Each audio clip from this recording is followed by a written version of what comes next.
everyone, and welcome to my channel, or welcome back.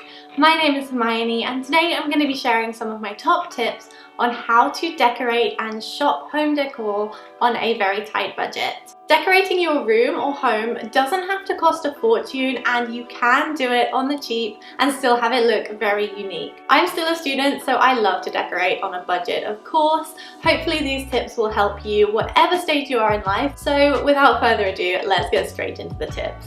My first tip is to be able to shop the sales. I love shopping things on a discount, but you have to know when the sales start to be able to get the best deals. So for that reason, today's video is in partnership with ShopTagger, who I've worked with before and I think are really cool.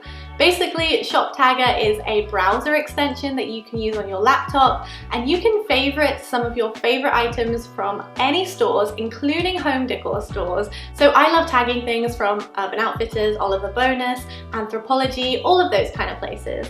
You can collect them all on your page, sort through them, and make different collections, and it will alert you when the items go on sale. This is really important for me because I don't live anywhere near these stores, so I like to shop online for this kind of stuff.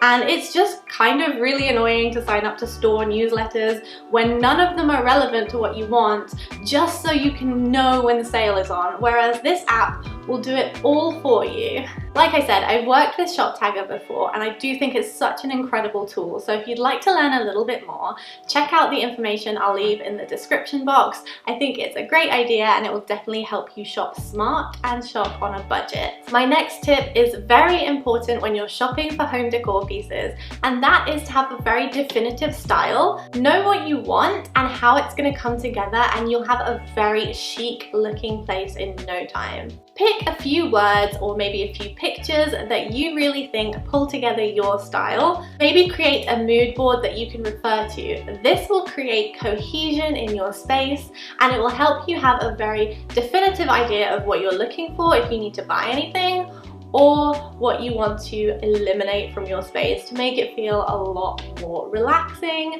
and very pulled together. Next up is to recycle. You guys know I love DIYing things, so if you can DIY something with something you're about to throw away, I am all for it. I have a couple of DIYs to show you guys, so I'm going to insert them right now, and hopefully they will get you inspired to use things that you might already have to create something on a budget. For the first DIY I'm going to show you guys, it's this little upcycled tin, and this would be great in a dorm room, or if you're just moving into an apartment and you have nowhere to store your pencils or your makeup brushes. So take one of these tin cans and clean it out once you've eaten whatever's inside it, and then you can go ahead and hot glue rope all the way around it. This doesn't take very long at all, provided that your rope is pretty thick. I wouldn't do this with wool or twine, as it takes way too long. Once it's dried, you can go in and add some details. I'm using a few different colours of paint to add some little blocks of colour to the rope, and I'm alternating these and putting them in random places. Then when it's dry, you have a nice place to store any extra miscellaneous pens that you have lying around. So this next project is only really recycling if you eat a lot of lollipops or popsicles, whatever you want to call them.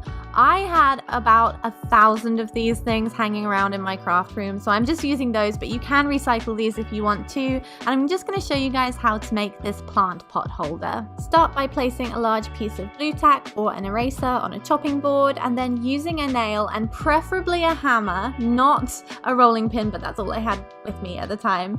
Nail the nail into the middle of the stick. This is the positioning of mine just for reference.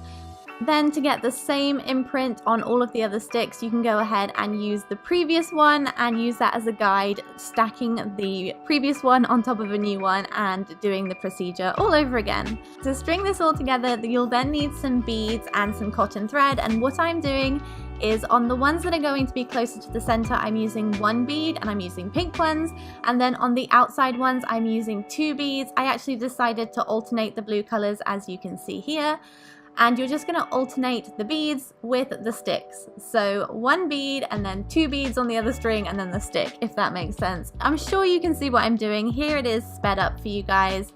And as you're doing this, you can use a little bit of glue or hot glue to the center of the piece where the sticks meet to stop them from moving around.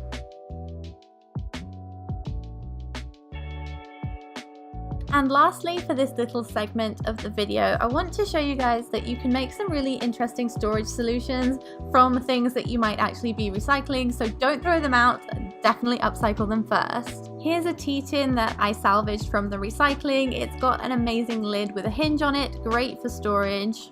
All I did was spray paint this, so I'm using a piece of paper to protect the edges and then spray painting it with a kind of textured white spray paint, as you can see in the final images. I think this has a really unique kind of look to it, and it makes it look a lot more expensive than if it had just been sprayed with regular spray paint. My next tip is cleanliness and organization. You can have the nicest room ever, but if it's a dump because you throw all your clothes on the floor and papers on your desk, then it's never gonna look great. My tip is to invest in some very cheap storage solutions. You can find these at local discount stores just to keep your stuff under wraps. You guys know I love thrifting and I love buying things secondhand, so it would be silly of me not to mention doing so.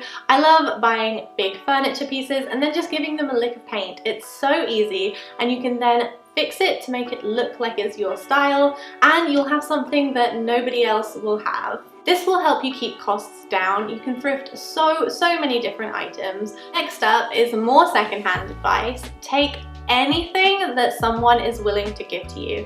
If one of your family members is throwing something out or donating it, take it quickly before it's gone.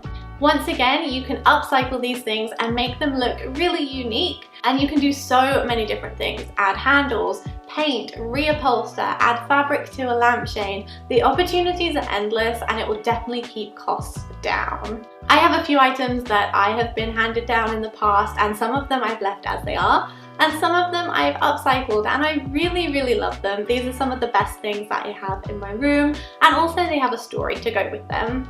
Discount stores like Poundland or the dollar store are really interesting, and you can find a ton of different items to upcycle or even just to put up on your wall as they are. Just to show you guys what I mean, here's a piece that I found in Poundland, obviously for £1, and I really love the shape of it. It looked very mid-century 1960s. All I did was coated it with a spray paint in a lilac colour, and then I put it on my wall, and I really like it. I can't believe this actually came from Poundland, so definitely keep a lookout in your local discount stores. I think my biggest tip is to decorate your walls if you can. Obviously, you might not be able to nail things in the wall if you're in a rented apartment, but maybe use command strips or other ways to adhere them to the wall. But wall art can take a huge space up on your wall and make your home feel much more lived in. It's also really nice to be able to reflect your personal style. And obviously you can find wall art in sales, or you can DIY it. I have a ton of videos on that if you'd like to see. They will be on my channel somewhere. I'll try and link some down below as well. But if you don't want to do that and you want to do it on a super budget, I have made some printables that I have on my blog. I will leave those linked down below for you. I made them specially for this video. I have a few little wall art pieces, so if you want to print them off, you can do that. And I made sure that they were A3 size, which is about that big. So they're bigger than regular paper, but you can shrink them down, you can size them up, you can print them however you'd like if you want to. So I will leave those linked down below if you want to go check them out.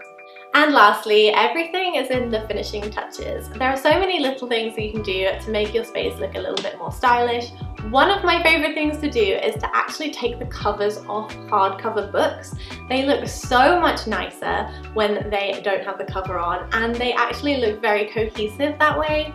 I was helping my nan clear out her conservatory the other day, and she had loads of old, ugly books about gardening that she wouldn't let me get rid of, but I took the covers off for her and they look so nice, and they definitely look more sophisticated in the space than they used to. Anyway, that is everything I have to share with you guys today. I hope these tips were helpful, especially maybe if you are moving to university. I know a lot of people will be doing that this August, September time. Do let me know if you use any of these tips. I would love to hear back from you guys, and thank you so much for watching this video. And yeah, I hope you guys have a great week. Bye!